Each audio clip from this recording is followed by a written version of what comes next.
नमस्कार दोस्तों, इस लाइव में एक बार फिर आपके साथ मैं दिवाकर विक्रम सिंह। दोस्तों, एक अहम जानकारी मैं आपको ये देना चाहता हूँ कि इस लाइव के माध्यम से आप हमारे विचारों से हमारे साथ जुड़ सकते हैं, और अगर आपको इसमें कोई दिक्कत आती हो तो हमारा यूट्यूब चैनल है हार्ट टॉक इंडिया। इस पर जाकर के आप हमारे प्रतिदिन के विचार को देख सकते हैं। हम आपसे आज जुड़े हैं क्योंकि पिछले 2 दिन मुंबई जो है वो हाईलाइटेड रहा, और मुंबई में कंगना रनौत रानी लक्ष्मीबाई की तरह पेश की गई, और शिवसेना अध्यक्ष उद्धव ठाकरे जी और महाराष्ट्र के मुख्यमंत्री उनको एक विलेन के तौर पर प्रस्तुत किया जाता रहा, और इसी के बीच पूरी राजनीति घूमती रही। लेकिन कंगना और उद्धव ठाकरे, इन दोनों से एक सवाल ज़रूर है जो अब बहुत ज़रूरी है कि वो पूछा जाना चाहिए और उसका जवाब मिलना चाहिए। और आप सबसे भी अनुरोध है कि अगर वो सवाल है तो उसके जवाब की दरकार कम से कम मुझे है, और अगर मुझे भी है तो इस देश के 130 करोड़ जनता की भी है।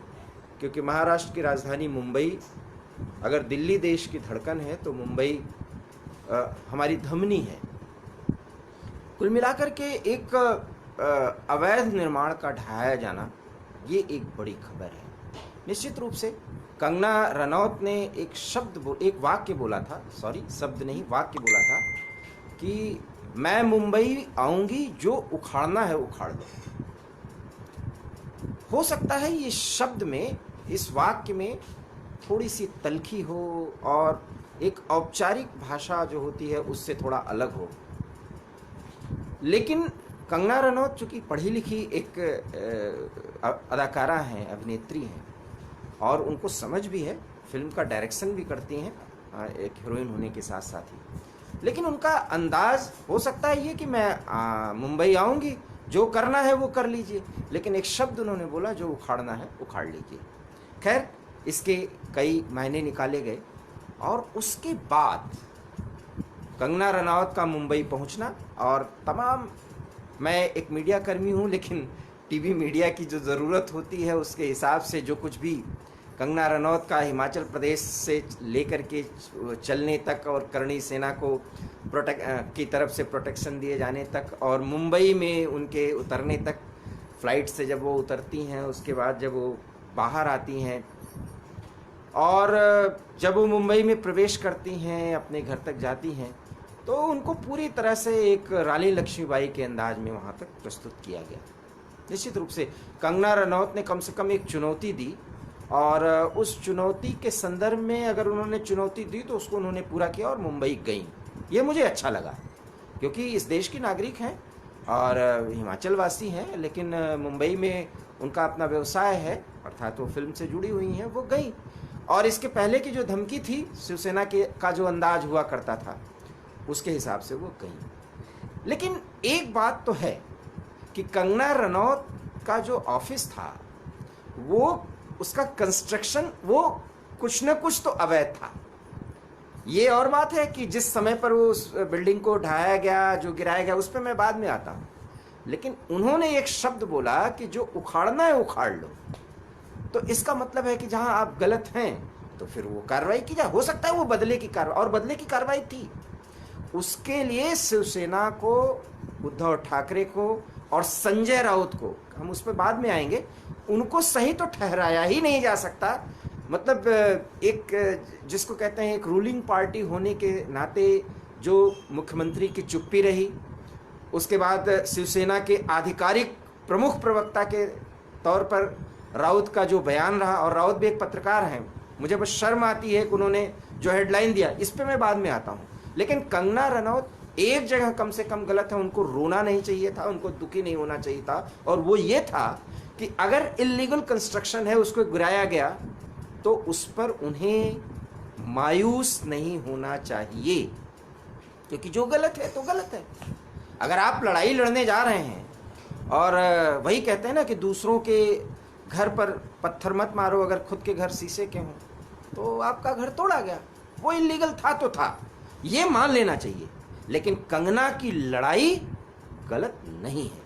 उन्होंने उस पार्टी के उस नेता को चुनौती दी है जो महाराष्ट्र में मनमानी करने के लिए जाना जाता रहा है। तो इस मामले में कंगना के साथ कम से कम मैं हूं। लेकिन कंगना अगर मायूस हो जाती हैं अपने इलीगल कंस्ट्रक्शन को देख करके, या दुखी हो जाती हैं, या उनके आंसू गिरते हैं और उसको वो राम का घर बताती हैं, तो मैं इससे सहमत नहीं हो सकता। और इस देश का वो नागरिक जो किसी का पक्षधर इस तरह से नहीं होता, भक्त नहीं होता, उस राजनीति के फेवर में या उसके विरोध में नहीं जाता, वो नहीं हो सकता। तो कम से कम कंगना को ये मानना चाहिए कि है, खैर उद्धव ठाकरे बाबर हैं नहीं हैं इसमें मैं बाद में जाऊंगा, लेकिन कंगना कम से कम सत्य की पूरी तरह से प्रतीक नहीं मानी जा सकती। अगर इलीगल कंस्ट्रक्शन गिराए जाने पर वो बिल्कुल मायूस नहीं होती, उसको राम का घर की तरह ना बताती, तो मैं कंगना के साथ मेरी सिंपैथी 100% थी, अभी सिर्फ 80% है। तो एक बात तो कंगना के संदर्भ में ये है, लेकिन कंगना ने जो अभियान छेड़ा है और जो दिलेरी दिखाई है, मैं उसकी तारीफ करता हूं। आती है शिवसेना की। देखिए, शिवसेना का अंदाज ही यही रहा। उनके राजनीति के जो पुरोधा हैं बाला साहब, लेकिन वो भी जवान के बड़े पक्के हुआ करते थे और कुछ उनके सिद्धांत थे। उस सिद्धांत पर तो उद्धव ठाकरे कहीं ठहरते ही नहीं। एक बेमेल सरकार चला रहे हैं, एक बेमेल गठबंधन के साथ जिस तरह से उद्धव ठाकरे और पुत्र मोह में जो कुछ भी वो कर रहे हैं, खैर बाला साहब की विरासत को तो वो तहस नहस कर रहे हैं, इसमें कोई दो राय नहीं। लेकिन ये राजनीति है और राजनीति का ये तकाजा है कि ये बेमेल सरकार चलाने के लिए मजबूर है। और उद्धव साहब, आपने गलती वहां कर दी कि अब आप जितने दिन अपनी सरकार चलाना हो चला लीजिए, ये तय मानिए कि सरकार आपके सहयोगी ही गिराएंगे, क्योंकि वो सरकार बना करके किंग मेकर होकर के और उसको गिरा करके उसका फायदा उठाने में उन सबको महारत हासिल है। और याद रखिए उद्धव जी, जब शरद पवार ने ये बयान दिया कि मुंबई शहर में इलीगल कंस्ट्रक्शंस की भरमार है, जो समय और जो तरीका था उसको सही नहीं ठहराया जा सकता, ये बात तो आई और मीडिया में तुरंत चर्चा में आ गया कि इसका शरद पवार ने विरोध किया। महारत है। और देखिए, इतने बुजुर्ग आदमी हैं, सॉरी टू से, लेकिन बहुत घाघ नेता हैं। इलीगल कंस्ट्रक्शन के खैर क्या कहूं मैं, उसमें अभी मैं नहीं जा सकता, उसको मैं अभी बोल भी नहीं सकता, नहीं बोल सकता हूं लेकिन बोलना नहीं चाहता। शरद पवार जी और कांग्रेस का जो एक अंदरूनी तौर पर उनका जो सहयोग करने का और ये तौर तरीका है, वो सहज समझा जा सकता है, उस पे बारे में मैं ज़्यादा बात नहीं करना चाहता। लेकिन वही शरद पवार जब बाद में उद्धव ठाकरे से मिलते हैं, तो चूंकि गठबंधन सरकार को चलाना होता है, इसके बाद वो कहते हैं कुछ नहीं, और फिर संजय राउत का बयान हो जाता है कि पवार साहब नाराज नहीं है, यही वर्डिंग है उनकी कि पवार साहब नाराज नहीं है। तो अगर इसी तरह से पैर दबा करके, किसी तरह से शांत करके उद्धव साहब आपको सरकार चलानी है तो चलाते रहिए, लेकिन इतना जानिए कि ये बेमेल गठबंधन इसका जाना तय है। 2020 पार कर जाएं आप, बहुत बड़ी बात है, लेकिन 21 का पूरा साल आप नहीं बिता पाएंगे, ये तय है। ये तय इसलिए है क्योंकि आप जिस आधार पर अपने पिता की विरासत के साथ खिलवाड़ कर रहे हैं, उसमें आपकी जो वास्तव में पहचान है, जो आपका राजनीतिक तौर तरीका है, उसका ही बंटाधार हो गया, उस पर बट्टा लग गया। हालांकि मैं उस राजनीतिक शैली और तौर तरीके का मैं समर्थक नहीं हूं। समर्थक तो आज विडंबना ये है, दुख इस बात का है कि आज आपकी सरकार को बचाने के लिए वो वामपंथी पत्रकार भी आपके बारे में कुछ नहीं बोल रहे हैं, जो आप कभी आपके पिताजी अर्थात बाला साहब जब बोला करते थे, लेकिन वो सिद्धांत के आदमी थे, वो बोला करते थे तो तुरंत होता था कि उस सेना के गुंडे और देश का स्ट्रक्चर खत्म हो जाएगा। और आज वही उद्धव ठाकरे जो anti BJP, anti Modi side के लोग हैं, वो कहते हैं कि उद्धव ठाकरे के खिलाफ तो कंगना रनौत ने गलत शब्द बोले। और कौन कौन से पत्रकार आकर के ये सब बातें कह रहे हैं, हंसी भी आती है। खैर, समय का तकाजा है, चूंकि कांग्रेस और शरद पवार के साथ अर्थात एनसीपी के साथ उद्धव चलने के लिए बैसाखी के सहारे मजबूर हैं और पिता की विरासत और पिता के सिद्धांतों के साथ समझौता करने वाले उद्धव जी, आप कम से कम सोचिए कि आपके प्रवक्ता एक महिला को हरामखोर कहते हैं। शर्म आनी चाहिए आपको। और आपकी शर्म की इंतहा तब हो गई आपके पार्टी की और आपके उस मुखपत्र की, जो पत्रकारिता का एबीसी जानते हैं कि सामना का हेडलाइन जो होता हुआ करता था, अगर वो बैनर खुल जाता था तो उस पर एक प्रतिक्रिया होती थी। ये 20-22 साल के पत्रकारिता के आधार पर मैं ये बात बोल रहा हूं। और उस जो हेडलाइन होता है फ्रंट पेज की, वो होता है उखाड़ दिया। शर्म आनी चाहिए आपको। यही होता है डिटेरिएशन, अर्थात गिरावट, सोच के स्तर की, आपके सिद्धांत के स्तर की, आपके राजनीतिक शैली की, गुंडागर्दी की इंतहा हो गई उसमें, जहां की भाषा, हालांकि शिवसेना के किसी नेता से एक संयत भाषा की अपेक्षा नहीं की जा सकती, मैं फिर कह रहा हूं, लेकिन बाला साहब की बातें बड़ी अच्छी लगती थी। हार्डलाइनर आदमी थे, लेकिन उनका एक तरीका था, उनका एक सिद्धांत था। और सिद्धांत उद्धव जी आपका क्या, आदित्य आपके लिए ऐसे मजबूरी बन गए हैं। खैर, मैं रिया प्रकरण पे नहीं जाना चाहता। ड्रग पेडलर्स और बॉलीवुड में जिस तरह से ड्रग्स जाल बिछा हुआ है, उस पर नहीं जाना चाहता। उस पर तो जाना हो तो फिर बहुत बड़ी बड़ी बातें हो जाएंगी। उसका कनेक्शन सीधे पाकिस्तान में बैठे दाऊद से जुड़ेगा, और आज भी दाऊद का कोई भी मोहरा, उसका कोई भी जाल कमजोर नहीं हुआ है। चाहे शिवसेना पार्टी आ जाए, मैं किसी को नहीं कह रहा हूं, सब, और वो धंधा कहीं से भी मंदा नहीं है। इसलिए उस तेज तर्रार धंधे में हमारे सभी अपना समय समय पर हाथ साफ करते रहते हैं, और वो एक ऐसा हमाम है जहां जाकर के सब ... हो जाते हैं। खैर, मैं उसमें नहीं जाना चाहता, और उसमें जाने पर फिर आदित्य की मुश्किलें बढ़ सकती हैं, उद्धव जी आपकी मुश्किलें बढ़ सकती हैं।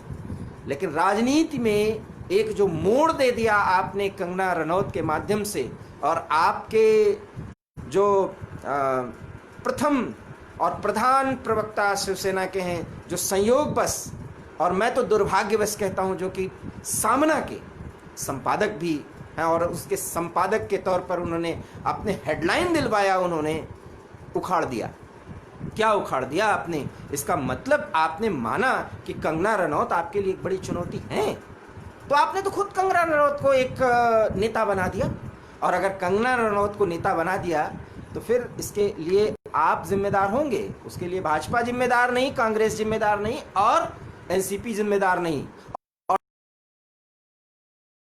शरद पवार जी तो ऐसा खेल खेल रहे हैं कि जो दोनों की तरफ सिंपैथी पाएंगे और गिराएंगे यही दोनों आपको। लेकिन अभी नहीं, अभी आपसे बहुत कुछ, जिसको कहते हैं ना, थूक के चटवाना है आपसे। इसलिए अभी कंपटीशन है उद्धव जी, मुख्यमंत्री बनने की, और पुत्र मोह के लालच में पता नहीं क्या क्या कर डालेंगे, और क्या क्या सामना की कितनी दुर्गति करा देंगे। मुझे इस बात पर बहुत दुख है। उखाड़ डाला, उखाड़ दिया आपने। ऐसा किया कि कंगना रनौत का, देखिए मैंने पहले ही कहा कि कंगना रनौत का इलीगल कंस्ट्रक्शन, उस पर उनका दुखी होना, मैं मानता हूं कि कंगना रनौत के साथ मैं 100% नहीं हूं, सिर्फ 90% हूं, 10% नहीं हूं।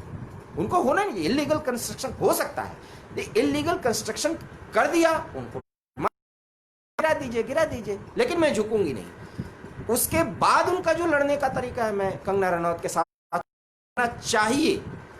लेकिन अगर इलीगल कंस्ट्रक्शन आपने गिरवा दिया तो सामना के अखबार के हेडलाइन थी, उखाड़ दिया। ये क्या पूर्ति थी? ये ईगो कहें या गुंडागर्दी की जो सोच होती उसकी पूर्ति कहें, समझ में नहीं आता। खैर, कंगना रनौत मुंबई के लिए अपरिहार्य हो गई। राजनीतिक जो एक उसकी धमनी, जो राजनीति की जो चलती है ना, उसके लिए कंगना रनौत अपरिहार्य हो गई। अब कंगना रनौत, हालांकि उन्होंने कल आरपीआई के नेता जो मिले उनके साथ, तो उन्होंने साफ साफ मना कर दिया कि अभी वो राजनीति में नहीं आना चाहती। ये भी तरीका होता है राजनीति में एंट्री करने का। सबसे बेहतर तरीका होता है कि पहले कोई भी न्यू कमर जो कहता है कि नहीं नहीं, हमको सोशल इश्यूज़ पर रहना है और सोशल वर्क करना है। लेकिन अठावले साहब से मिलने के बाद उनका बयान आया था रनौत का, लेकिन वो अलग मुद्दा है। लेकिन एक रनौत के लिए तो खुशी की बात है और खुश भी हैं। रनौत खुश भी हैं क्योंकि वो बिना ज़्यादा मेहनत किए एक मान्य नेता हो गई, कम से कम मुंबई में, वो भी ठाकरे परिवार का। देखिए बाला साहब की विरासत इतनी है कि अगर रनौत ठाकरे परिवार के खिलाफ खड़ी हो गई तो वो बिना कुछ मेहनत किए ही एक नेता बन गई। लेकिन शर्म आनी चाहिए संजय